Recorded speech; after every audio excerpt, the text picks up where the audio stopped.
গোপালগঞ্জবাসী, আমরা গোপালগঞ্জের নাম বদলাইতে আসি নাই। আমরা এসেছি ভবিষ্যৎ বাংলাদেশে, এই নতুন বাংলাদেশে গোপালগঞ্জ মানুষের অধিকার যাতে রক্ষা করা হয় সেই প্রতিশ্রুতি দিতে। গোপালগঞ্জবাসী, মুজিববাদীরা আজকে বাধা দিয়েছে।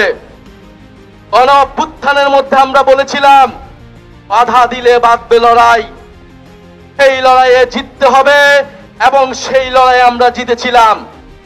আজকে আবারও বাধা দেওয়া হয়েছে, কোন গতিতে এর জবাব আমরা দিব ইনশাআল্লাহ।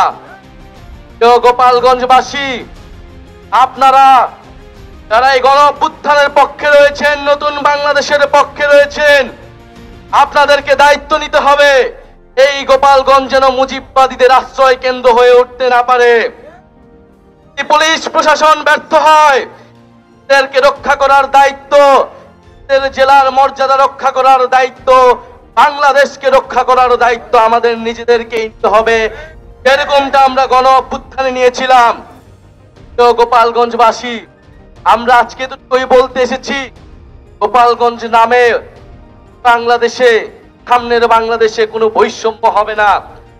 গোপালগঞ্জ নামেও চাকরিতে কোনো বৈষম্য আমরা সহ্য করব না। গোপালগঞ্জেও কোনো সন্ত্রাসীদের আস্তানা আমরা সহ্য করব না। মুজিববাদীরা মুক্তিযুদ্ধকে কলুষিত করেছে, গোপালগঞ্জকেও কলুষিত করেছে। এই গোপালগঞ্জকে আমরা আবার পুনরুদ্ধার করব, আবার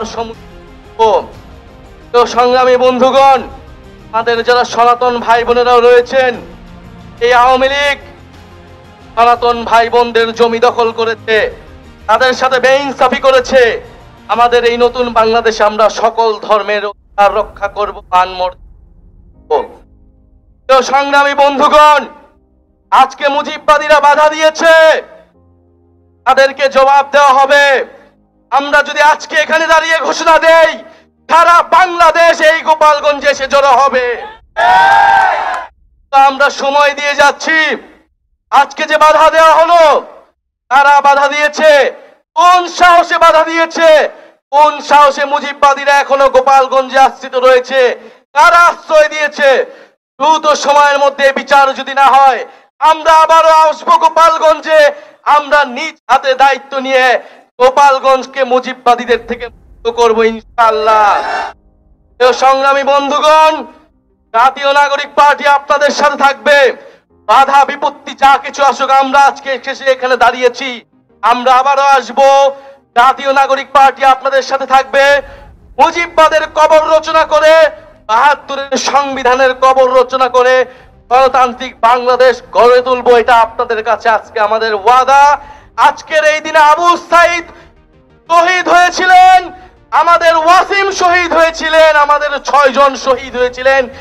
এই শহীদের রক্তের শপথ মুজিববাদীদের আমরা বাংলাদেশে গোপালগঞ্জে আর কোনোদিন দাঁড়া হতে দেব না।